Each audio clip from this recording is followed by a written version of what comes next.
How are you spending your Friday nights?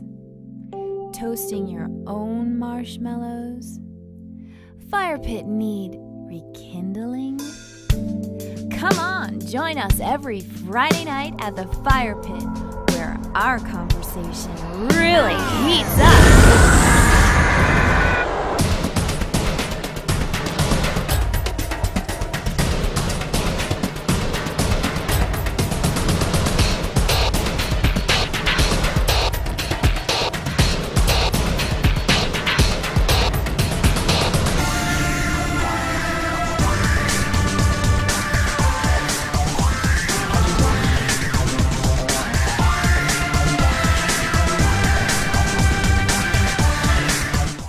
Hey, this is Ryan from a little R&R Productions, and you're watching Fire Pit Friday.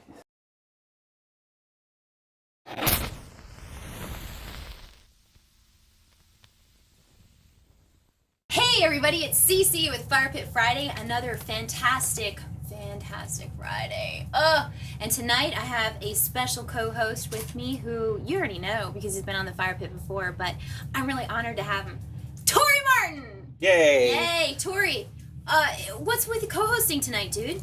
I don't know. I'm honored to be here, and it's a privilege, and I'm excited. I think I might have something to do with a couple of my friends who are going to be the guests.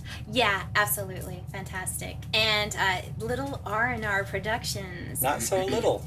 A Little R&R Productions. Ryan Hamblin, welcome to the Fire Pit tonight. Thank you for having us. I'm so excited to have you here. Tori has already worked for you before. And With me. All right, and you had like a, woo, baby, and a little guest appearance you had when we were interviewing Tori. So welcome back to the Fire Pit. Thank you for having me. And you got Memphis there hanging out with you, dude. You know, tonight you brought some friends with you, and they're part of your company. I mean, your company, A Little R&R Productions. Could you just like tell the viewers a little bit about that really quick before we go around the room and kind of introduce everybody? Well, it really kind of started as a joke. I knew I wanted to make films, but me and the other founder of the company, we were making skate films and doing like some short films and stuff, and then we had one project that came in that was going to be a nationally airing music video, and it was like, well, we kind of have to be legitimate now, so what are we going to call ourselves and whatnot, and his name is Ryan as well, so we're like, oh, well, it was always a joke to be A Little R&R Productions. And then it just stuck when we went to file for a business and all that. So the R&R stands for Ryan and Ryan. Yeah. But you are, as an artist, you are a director, producer, everything guy. I think you're a skateboarder, maybe breakdancer, somewhere down the line. I don't really know. I mean, you've done so many different things, and you're located in Nashville, Tennessee, which is going to be the mecca of filmmaking. I want to say going to be because it's the independents now banding together that are making serious noise in Nashville. And that's you. Well, I mean, it's a lot of people, but I agree that I think that a lot of production is moving to Nashville, and I'm really happy to be part of that and hope to be a bigger part of that at some point. But yeah, it's fun. And you have a great team of people who are helping you do that. I would be nothing, absolutely, without your team of people. Well, I'm totally there with you because I feel that way too. It takes really great minds to connect with really great minds, and that's when you get the magic happening. I have to have people to put me in check for sure because I get a little carried away. Zach Alchokachi, I DP for Ryan a lot. I'm part of the company. I'm not necessarily a partner, but you know, he owns stock. My name is on the contract for the company, so nice. You know, and mainly I'm just good friends with a creative, artistic individual that is my best friend. So.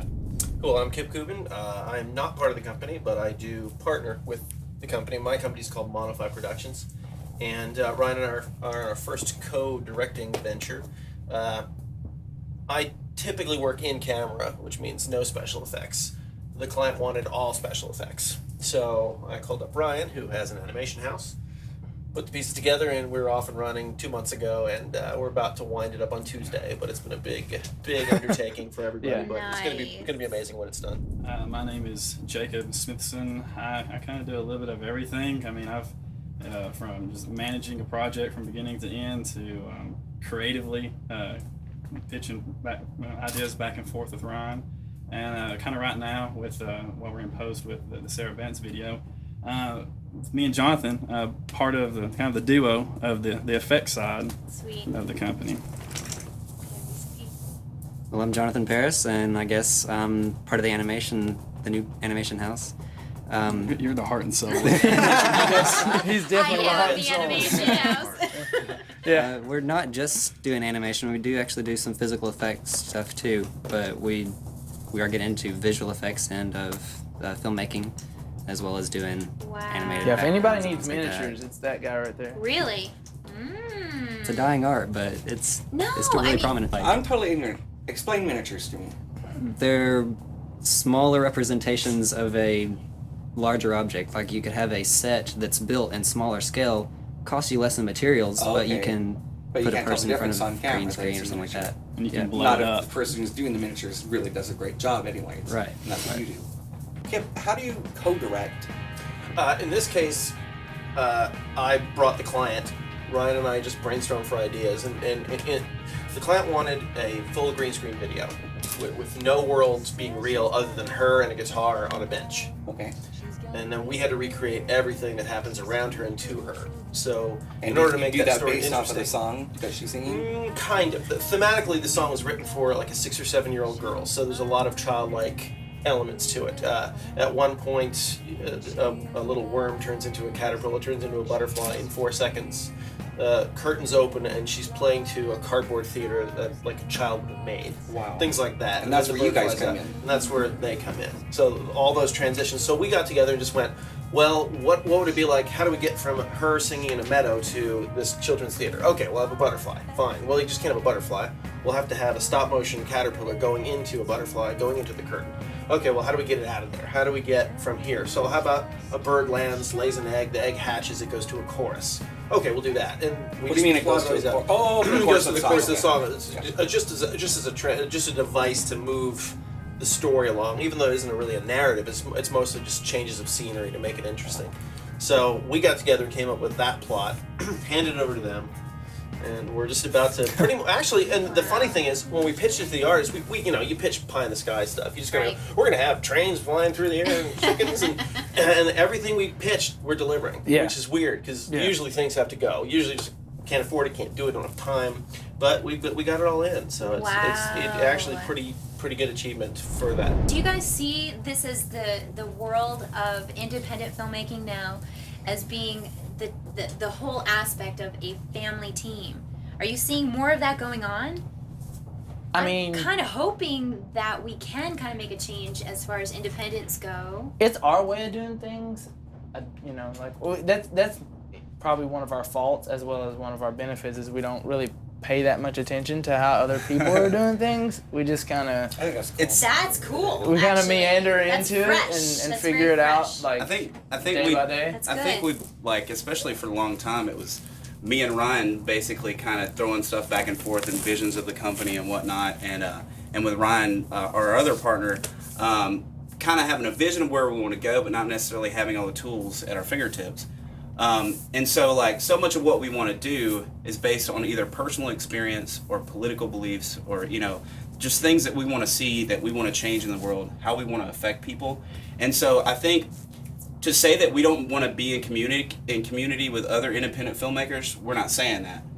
We're just not even concerned with ourselves as much with how everybody else is doing things as much as we are going to try to get our message out there to people and to try to create art. That's kind of why me and Ryan originally started the company. I was writing a couple different feature films at the time, and we just wanted to be able to make things our way and not have to have anybody else have their say in it. And so it seemed like the smartest thing to do is just start our own business, make films however we could get them made. We didn't even know what we were doing. We were just like looking back on that now when I was like 19 or 20, it's like, what were you thinking?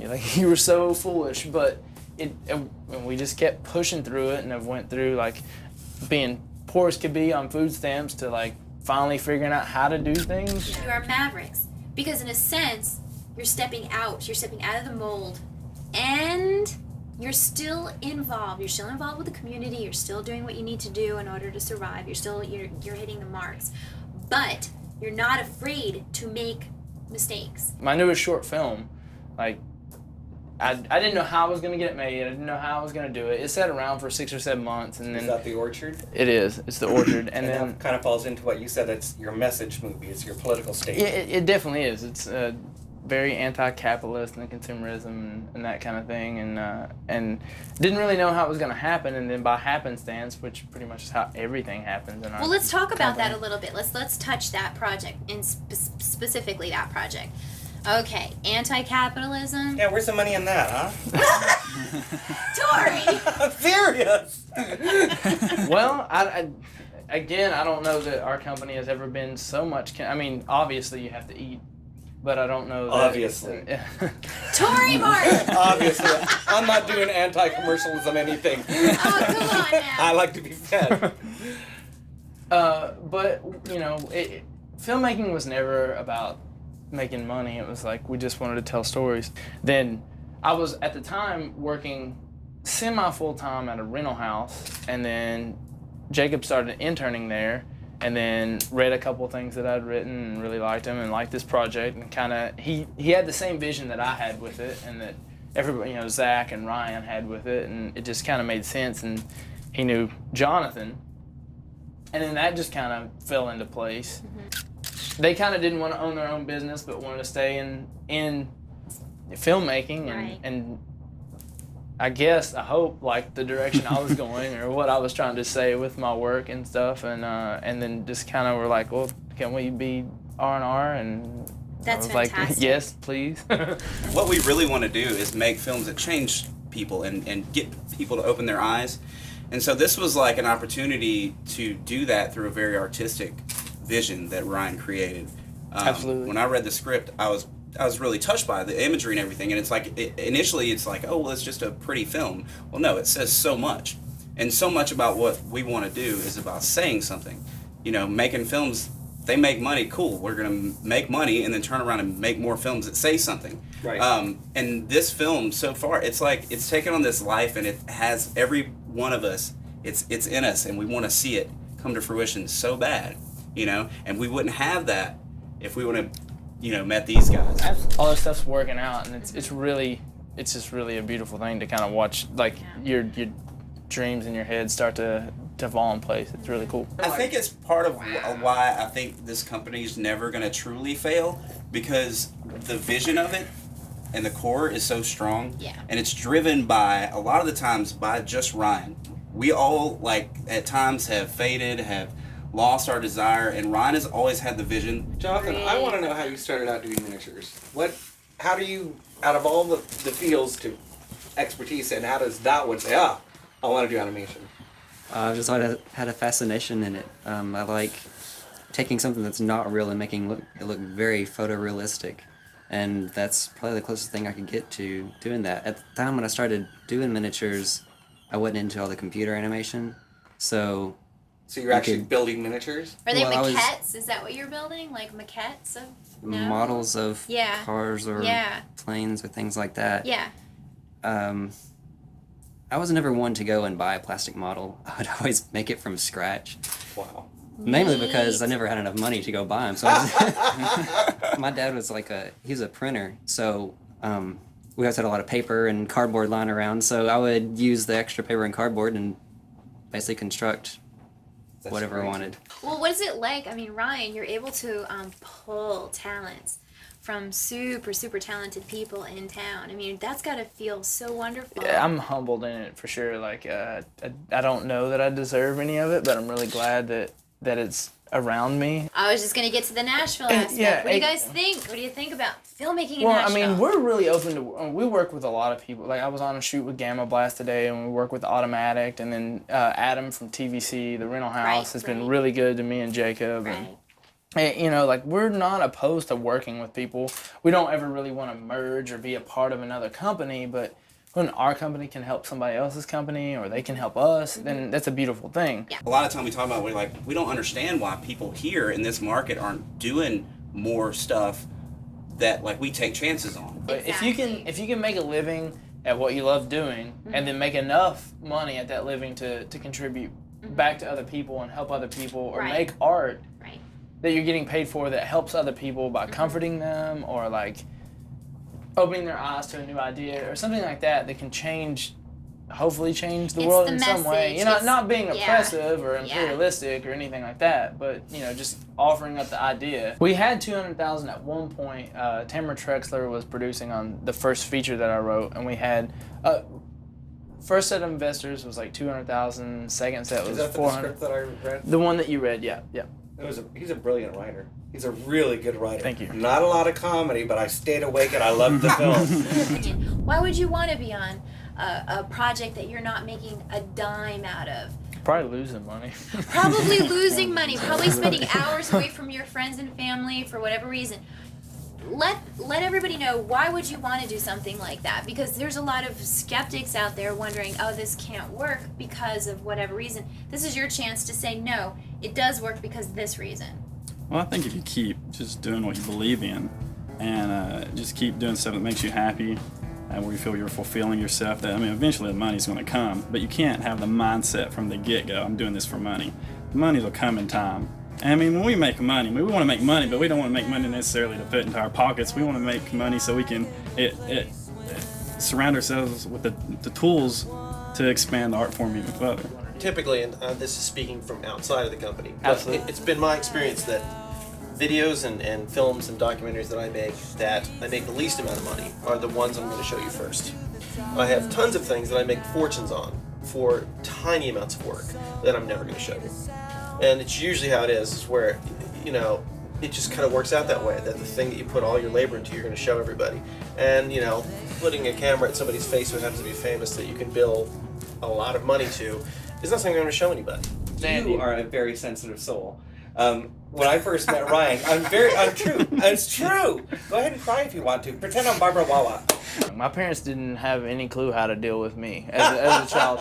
Like, I would ask questions that they would just be like, I don't know how to deal with that. I can't deal with this world the way it is. Like, why is it so easy for you? I don't really get this. I don't understand. I don't buy this. Like, did I really say that? I really appreciate everything that everybody has done to me. I don't say it enough, really, but I appreciate how much everybody has had faith in the things that I've done. Like, I don't understand it. I have no clue why people stick around for my foolish ideas sometimes, and I really appreciate it. So at some point when I can, I want to make sure that they're taken care of. Like, I feel an immense responsibility.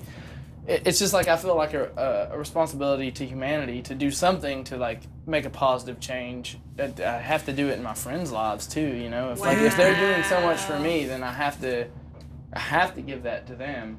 Wow. It just makes sense. I think it's why I like when we are doing other stuff, because I'm an actor and I freelance when I can, but I've got a kid and I work a regular job, so I'm balancing all this stuff. But it's like I know that there's this through line, which is the company and what our vision is and what we're gonna do. And shooting on location in Nashville.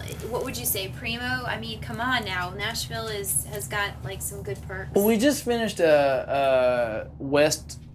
Young West featuring Young Buck video, which Young Buck is pretty much like Nashville's claim to rap and that kind of thing. So it ended up turning out really well. Like, we shot everything here in Nashville. Yeah, and it looks really, really good. After Jacob gets done coloring it, it'll, like, when the colors like really, really pop and it goes through color correction and everything, it's gonna be, it looks good as it is, but it really has a nice look to it, and it was all shot in Nashville. There's really some nice locations in Nashville. And this was under a little R&R production?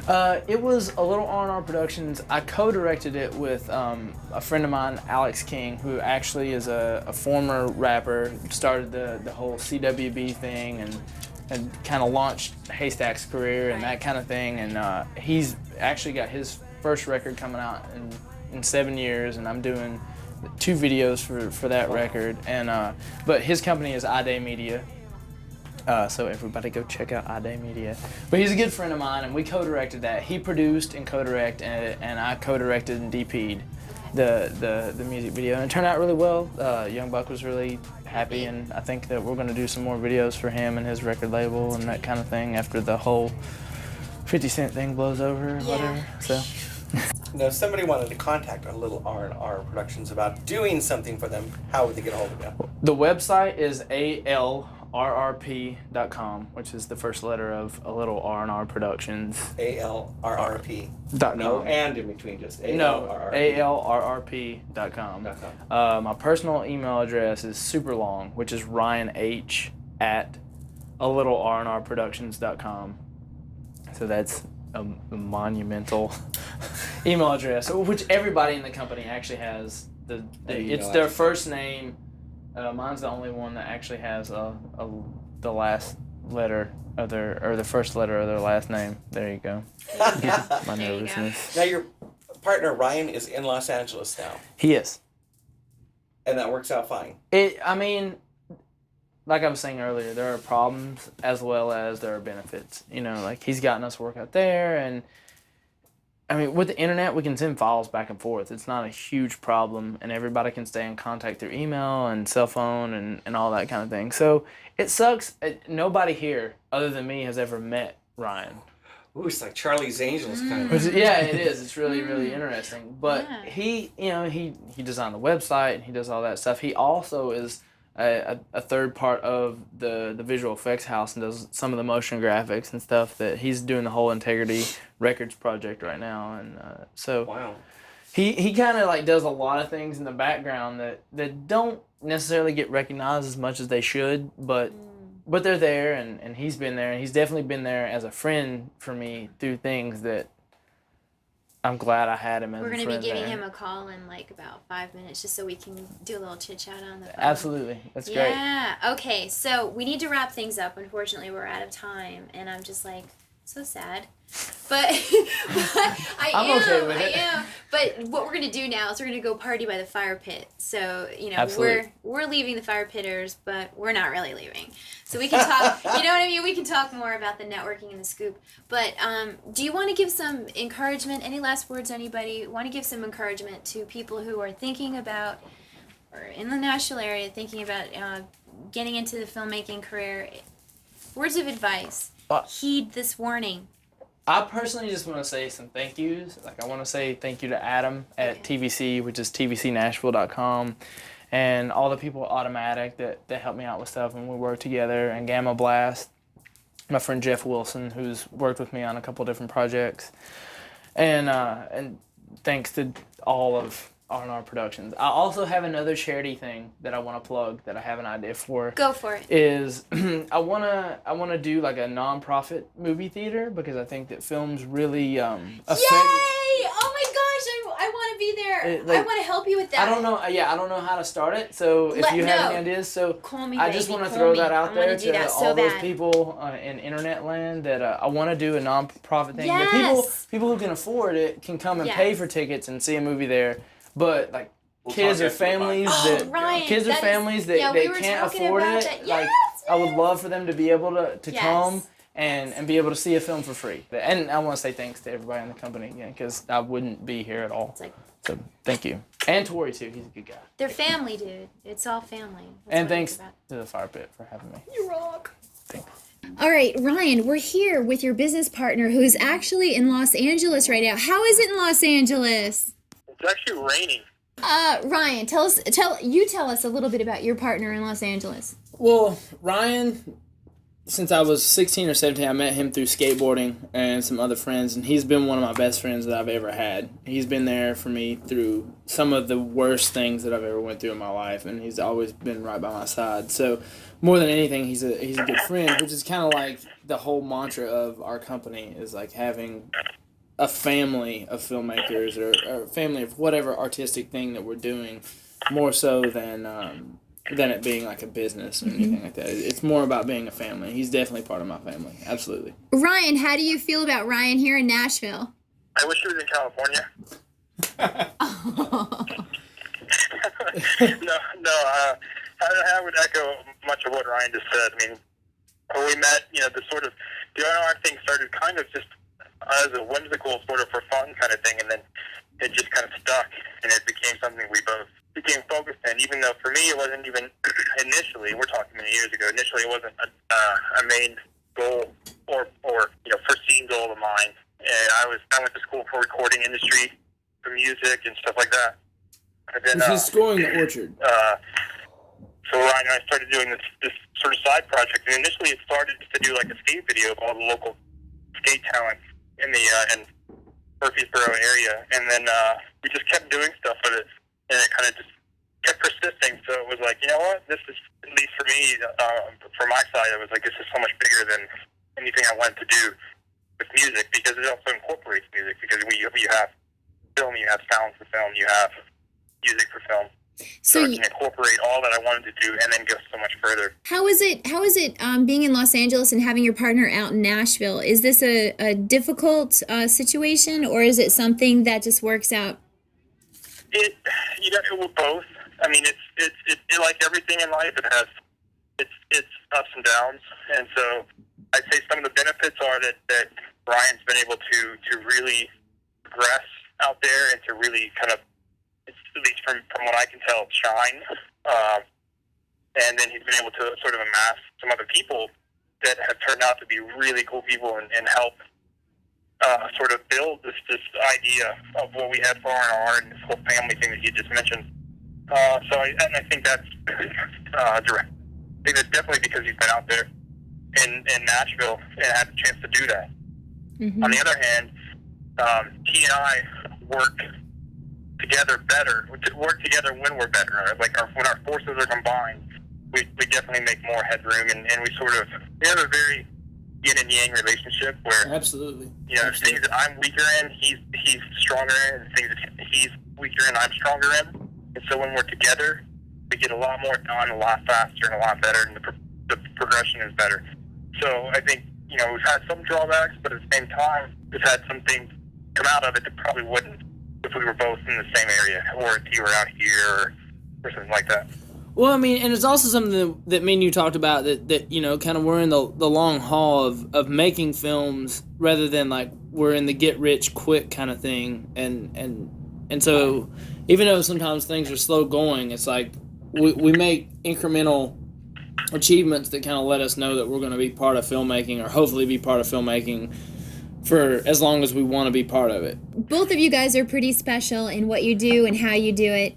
It's been my honor and pleasure to highlight a little R&R Productions here at the Fire Pit. Ryan, thank you so much for your time, and watch out for those tornadoes in California. Thank you. Looking forward to watching more of your productions, and truly a fan of Little R&R Productions. Take care. Yeah, thank you. You too.